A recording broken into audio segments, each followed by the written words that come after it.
Hello प्यारे बच्चों, मैं आप सभी का स्वागत करता हूं हमारे यूट्यूब चैनल विज्ञान सदन में। तो आज हम पढ़ने वाले हैं साइंस क्लास 10th का चैप्टर नंबर 12 इलेक्ट्रिसिटी। ऑलरेडी इस चैप्टर के 2 लेक्चर्स हो गए हैं, अगर आपने नहीं देखे हैं तो जाके देख सकते हैं। ये बेसिकली लेक्चर नंबर 3 होने वाला है और इसमें आज हम क्या डिस्कस करने वाले हैं, एक क्वेश्चन डिस्कस करेंगे एंड देन उसके बाद आगे टॉपिक्स देखेंगे, इलेक्ट्रिक सर्किट्स देखेंगे, ओम्स लॉ देखेंगे। तो ये सारा डिस्कशन होने वाला है इस लेक्चर में, ठीक है। तो चलो स्टार्ट करते हैं आज का लेक्चर। लास्ट क्लास में हमने डिस्कस किया था अबाउट द पोटेंशियल डिफरेंस। सो उसी से रिलेटेड एक एग्जांपल है, पहले वो करते हैं देन फिर आगे चलते हैं। क्वेश्चन कहता है how much work is done to moving a charge of 2 coulomb across 2 points having a potential difference of 12 volt। Question कहना चाहता है कि हमें वर्क डन निकालना है एक चार्ज को। चार्ज कितना दे रखा है हमें, Q दे रखा है 2 coulomb across 2 points having a potential difference. मतलब हमारे पास 2 पॉइंट होंगे और एक चार्ज को Q चार्ज मान लेते हैं जो कि 2 कूलम दिया है, एक पॉइंट से दूसरे पॉइंट पर ले जाना है और having a potential difference of 12 volt. इसके बीच में जो पोटेंशियल डिफरेंस है वो कितना है, 12 वोल्ट। सो हमें पता चल गया कि वोल्टेज हमें दे रखा है कितना, 12 वोल्ट, ठीक है सर। और आई कैन से पोटेंशियल डिफरेंस है ना, पोटेंशियल डिफरेंस है अपने पास 12 वोल्ट। अब अपने को निकालना क्या है, कहता है वर्क डन पूछा था उसने। वर्क डन का मतलब W, और W कैसे निकलेगा, W को निकालने के लिए हमें यूज़ करना पड़ेगा फॉर्मूला पोटेंशियल डिफरेंस का। सो पोटेंशियल डिफरेंस जो होता था, जो हमने लास्ट क्लास में स्टडी किया था, वो होता था work done per unit charge, और I can say work done by charge का जो रेशियो होता है उसे हम पोटेंशियल डिफरेंस कहते हैं। So voltage equal to W upon Q। अपने को निकालना W है, Q वहाँ जाके मल्टीप्लाई, तो W कितना हो जाएगा, V इंटू Q। वोल्टेज हमारे पास है 12 वोल्ट और चार्ज कितना है अपने पास, 2 कूलम। सो 12 टू ज़ा 24 और वर्क डन किस में निकलता है, जूल में। सो ये स्टैंडर्ड यूनिट्स में थे इसीलिए ये जूल में आया है और ये हमारा आंसर है। सो वर्क डन हमारा कितना आया, 24 जूल। क्लियर है यहाँ तक, आई होप यहाँ तक क्लियर हुआ होगा। अब थोड़ा आगे चलते हैं। नेक्स्ट जो टॉपिक अपने को पढ़ना है वो है इलेक्ट्रिक सर्किट। अब सर इलेक्ट्रिक सर्किट क्या होता है, तो आप याद करो लास्ट लेक्चर जो हुआ था उसमें मैंने इलेक्ट्रिक सर्किट के बारे में बताया था कि यहाँ पर एक क्लोज्ड पाथ होता है और एक कॉन्टिन्यूस फ्लो ऑफ चार्ज होता है, ठीक है, कंटिन्यूस फ्लो ऑफ चार्ज, उसे हम क्या बोलते हैं, इलेक्ट्रिक सर्किट बोलते हैं, राइट। एक मिनट,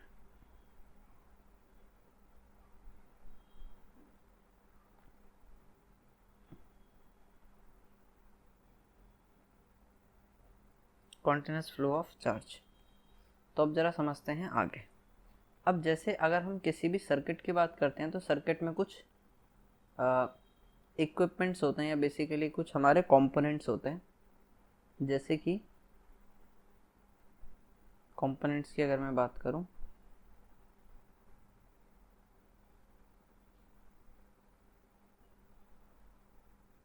तो कंपोनेंट्स क्या क्या होते हैं, क्या हो सकता है कि इलेक्ट्रिक सर्किट में बैटरी हो सकती है, बल्ब हो सकता है, और वायर तो हमारी होगी ही होगी, की हो सकता है, और एमीटर हो सकता है, वोल्ट मीटर हो सकता है, एटसेट्रा एटसेट्रा।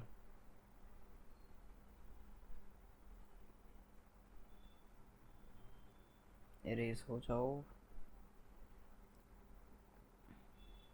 एक हमारा वोल्ट मीटर हो सकता है, तो ऐसी चीज़ें हो सकती है एटसेट्रा।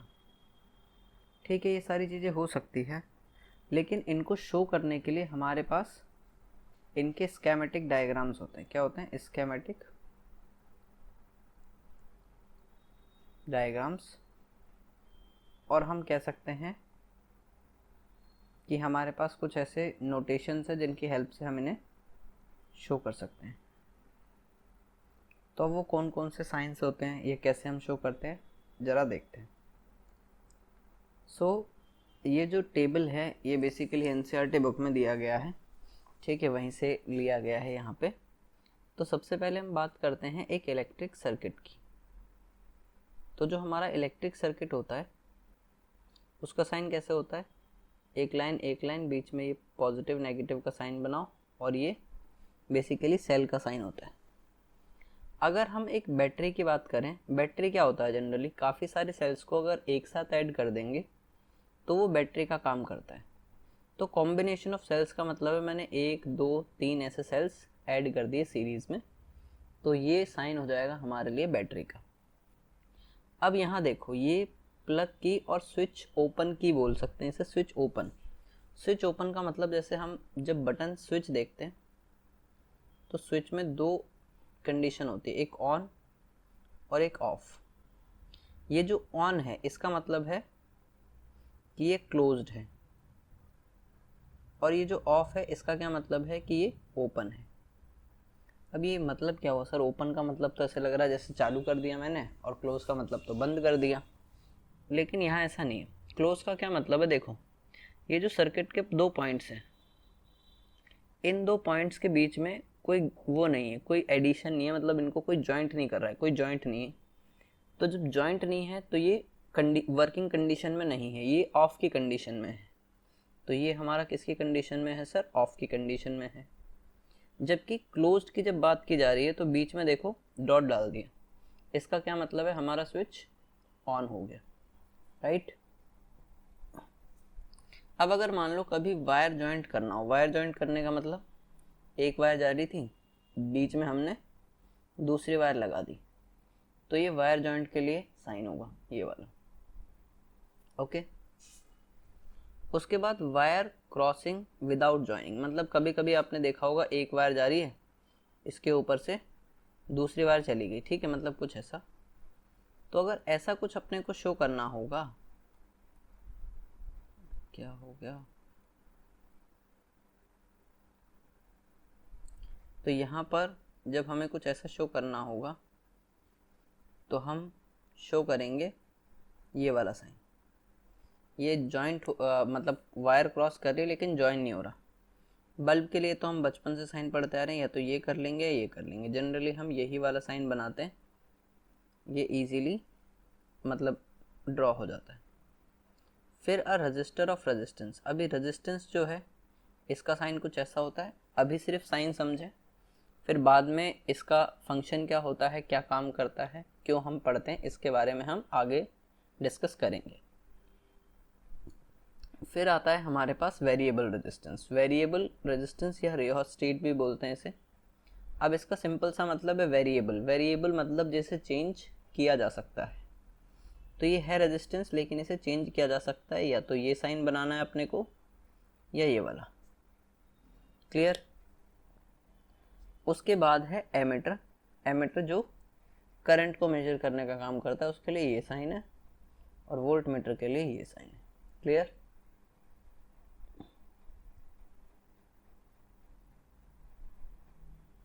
तो इस तरीके से हमने ये सारी चीज़ें पढ़ ली हैं। आई होप आपको समझ में आ गया होगा। इसका आप डायग्राम जो है, ये जो टेबल है, ये आप अपने नोटबुक में छाप सकते हैं, बना सकते हैं। ठीक है, आगे बढ़ते हैं।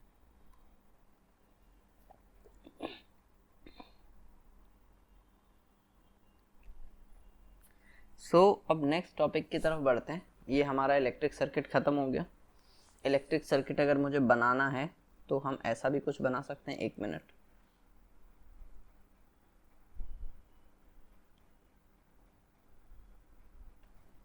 इलेक्ट्रिक सर्किट अगर हमें बनाना है तो हम ऐसा कुछ बना सकते हैं कि यहाँ पर अपन ने बल्ब लगा दिया, यहाँ पर हमने एक एमीटर लगाया,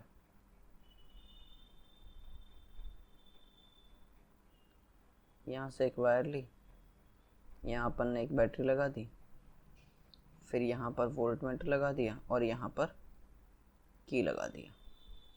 ये अपना क्या है, ये अपना बल्ब है, ये एमीटर है, दिस इज वोल्ट मीटर, ये हमारा की या स्विच बोल सकते हो आप, and this is battery, right. तो ये जो सारे साइंस होते हैं इनका अगर एक क्लोज्ड पाथ बनता है तो वो एक इलेक्ट्रिक सर्किट बनाता है। This is an electric circuit.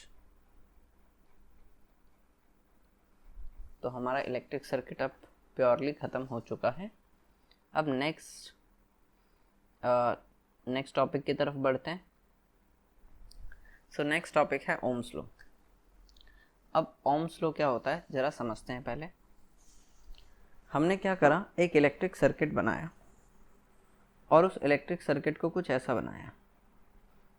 एक बार ड्रॉ करता हूँ मैं, 1 मिनट दीजिए।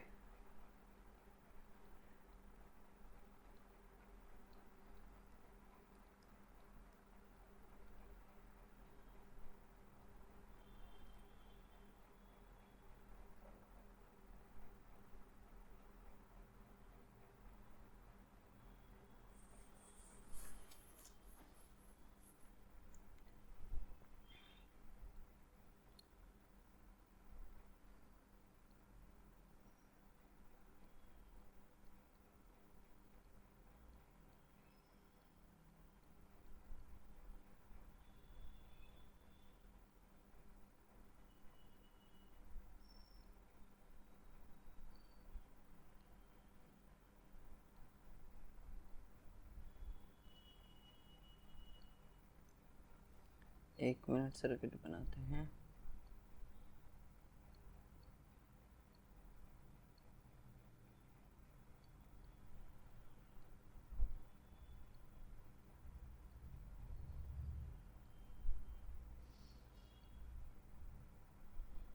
फिर ये एमीटर है, फिर हमारा की है, यहाँ पर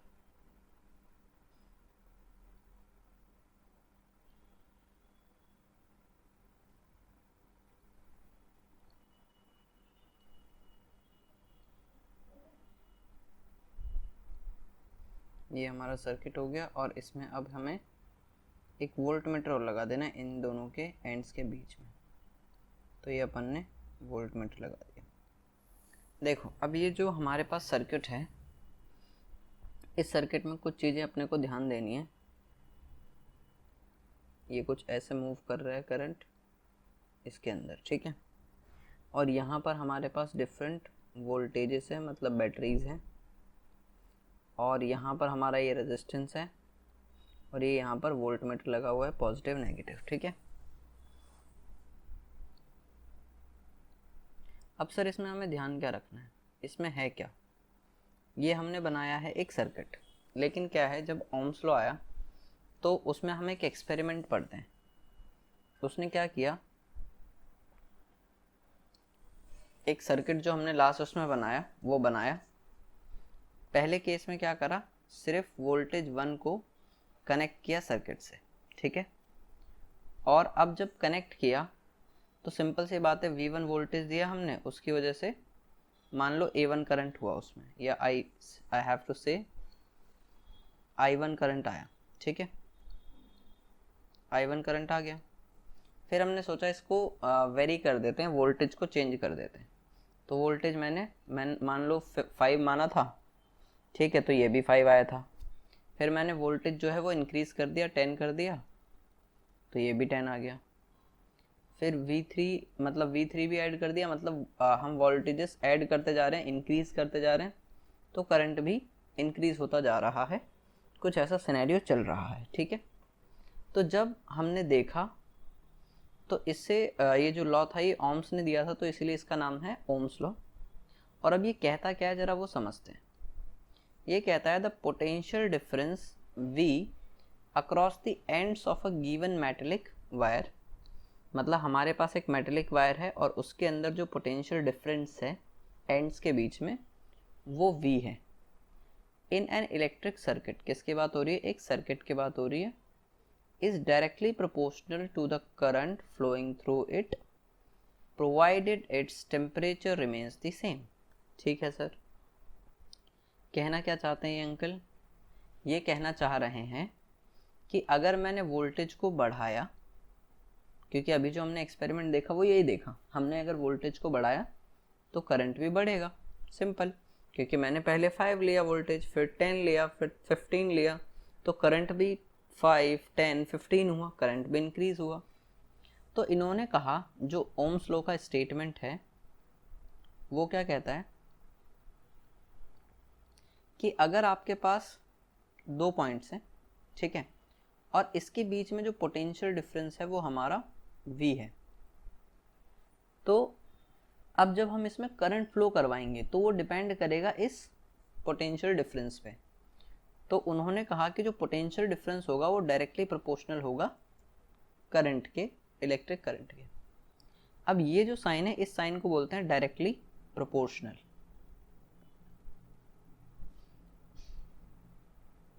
अब ये क्या होता है सर, इसका मतलब है कि अगर हम वोल्टेज को इंक्रीज कर रहे हैं ना तो जो सामने वाली क्वांटिटी है वो भी इंक्रीज होगी, तो इसे बोल देते हैं डायरेक्टली प्रोपोर्शनल।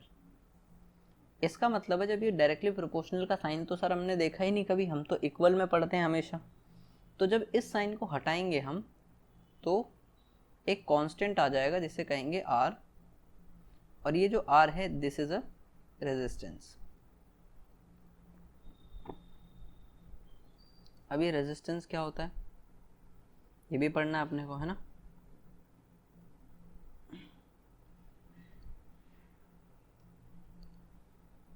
एक मिनट,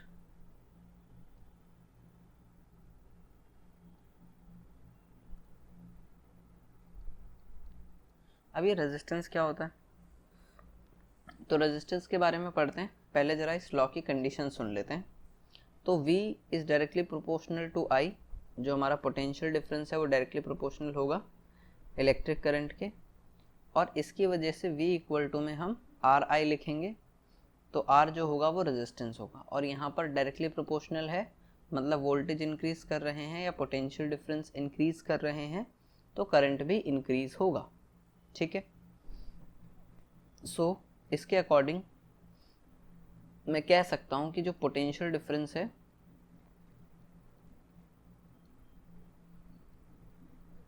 वो डायरेक्टली प्रोपोर्शनल है इलेक्ट्रिक करंट के, ये तो इन्होंने बोला ही है।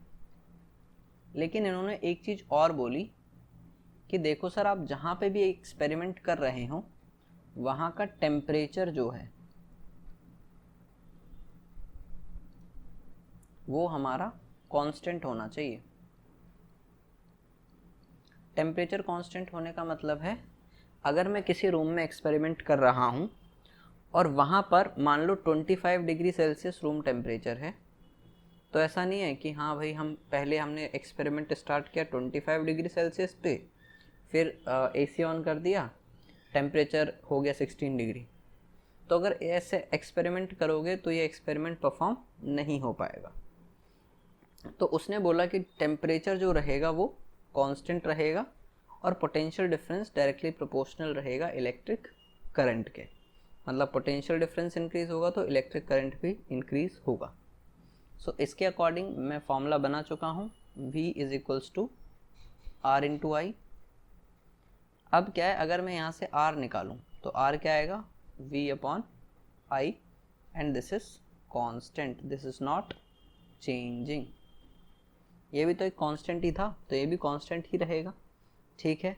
ये जो R है ये हमारा क्या है, रेजिस्टेंस है। क्लियर है, आई होप यहाँ तक आपको चीज़ें क्लियर हुई होंगी। अब ज़रा आगे समझते हैं। ओम्स लॉ हमारा कंप्लीट हो गया। अब इसी के साथ साथ एक ग्राफ पढ़ते हैं। अब ये देखो ग्राफ क्या है। अब ये ग्राफ क्या कहता है कि अगर हम पोटेंशियल डिफरेंस और करंट का ग्राफ अगर बनाते हैं ओम्स लॉ के according, this is Ohm's law से आया है ये, ठीक है। तो ये आएगा as a constant something like this. मतलब जितना आप, इसका क्या मतलब है, अगर आपके पास ये वोल्टेज था पोटेंशियल डिफरेंस और ये करंट था, तो आपने वोल्टेज इंक्रीज किया तो करंट भी इंक्रीज हो गया, फिर वोल्टेज इंक्रीज किया तो करंट इंक्रीज हो गया, या पोटेंशियल डिफरेंस भी बोल सकते हैं, पोटेंशियल डिफरेंस इंक्रीज किया तो करंट भी इंक्रीज हो गया। जैसे जैसे आप पोटेंशियल डिफरेंस बढ़ा रहे हैं वैसे वैसे करंट इंक्रीज हो रहा है। क्लियर है। तो अगर एग्जाम में ओम्स लॉ आ जाता है तो ओम्स लॉ के साथ साथ पहले तो उसकी डेफिनेशन लिखनी है अपने को, फिर उसका मैथमेटिकल जो भी एक्सप्रेशंस हैं जो अभी अभी हमने बात करी है वो लिखने हैं, एंड देन उसके बाद ये ग्राफ बना देना है। तो फिर आपके ओम्स लॉ में कोई नंबर कट नहीं कर सकता, पूरे मार्क्स आएंगे, ठीक है। तो चलिए अब बढ़ते हैं आगे। सो अब यहाँ पर जो यूनिट होती है, unit of resistance, SI unit कह देते हैं, SI unit of R. Actually में ये लॉ जो दिया था वो ओम्स नहीं दिया था, तो इसके लिए इसकी यूनिट भी होती है ओम्स, ऐसे बना देते हैं, या ओम कह सकते हैं। तो रेजिस्टेंस की यूनिट क्या होती है, ओम होती है। अब रेजिस्टेंस क्या होता है इसके बारे में भी हम डिस्कस करेंगे, लेकिन उससे पहले हमें जो चीज़ डिस्कस करनी है वो है हमारा 1 ओम की definition. So what do you mean by 1 ओम। तो 1 ओम क्या है, अगर मान लीजिए हमारे पास कोई कंडक्टर हो, कोई वायर हो, ठीक है, उस वायर के अंदर अगर हमारा वोल्टेज जो हो वो या पोटेंशियल डिफरेंस हो वो 1 वोल्ट हो जाता है, और उसकी वजह से जो आपका करंट हो वो 1 एम्पियर हो जाए, तो उस टाइम पे उस पर्टिकुलर एक्सपेरिमेंट के लिए जो रेजिस्टेंस आएगा वो 1 ओम होगा। और इसे ही हम 1 ओम कहते हैं कि अगर हमारे पास एक कंडक्टर है जिसके अंदर पोटेंशियल डिफरेंस 1 वोल्ट है एंड करंट 1 एम्पियर है, तो ये हमारा 1 ओम की डेफिनेशन हो गया, राइट। सो हमने ओम्स लॉ कंप्लीट कर लिया है यहाँ तक। अब समझते हैं कि रेजिस्टेंस क्या होता है।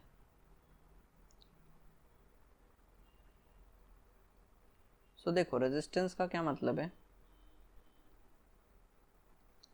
मान लो कि हमारे पास एक कंडक्टर है, ठीक है, और उस कंडक्टर से मैंने क्या कर रखा है, एक बैटरी लगा रखी है, 12 वोल्ट की बैटरी अज्यूम कर लेते हैं, 12 वोल्ट की बैटरी लगा रखी है। अब मान लो ये जो कंडक्टर है, सपोज करो इसकी जगह मैं एक बल्ब लगा लेता हूँ, कंडक्टर जो है वो बल्ब ही है। तो मान लो कि हमने 12 वोल्ट का इसे एनर्जी दी, लेकिन इसे 12 वोल्ट की एनर्जी चाहिए नहीं थी, इसे कम एनर्जी चाहिए थी।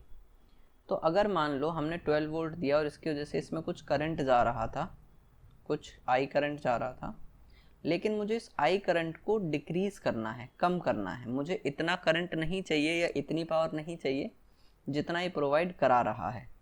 तो उस केस में हम क्या करेंगे, इसके अंदर रेजिस्टेंस लगा लेंगे। क्या लगाएंगे भैया, रेजिस्टेंस।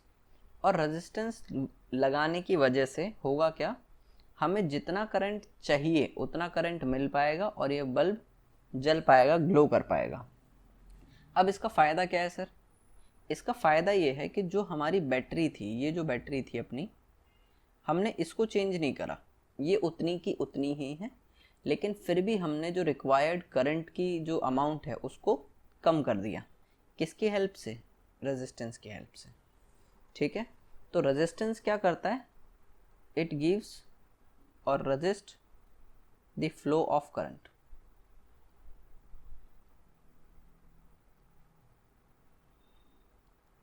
क्लियर है क्या यहाँ तक। सो ये रेजिस्ट करता है हमारा फ्लो ऑफ करंट को without changing the voltage. I hope आपको यहाँ तक चीज़ें क्लियर हुई होंगी।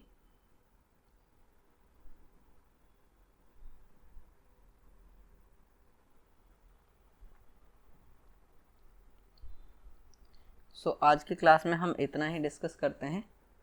अगले क्लास में इसके आगे डिस्कस करेंगे, रेजिस्टेंस के बारे में थोड़ा और डिस्कस करेंगे एंड देन हम उसके आगे मूव करेंगे। तो आज के लिए लेक्चर यहीं एंड करते हैं। आज के लिए टाटा सन्नाटा, बाय बाय। अगली क्लास में मिलते हैं with a new topic. Thank you for attending this lecture.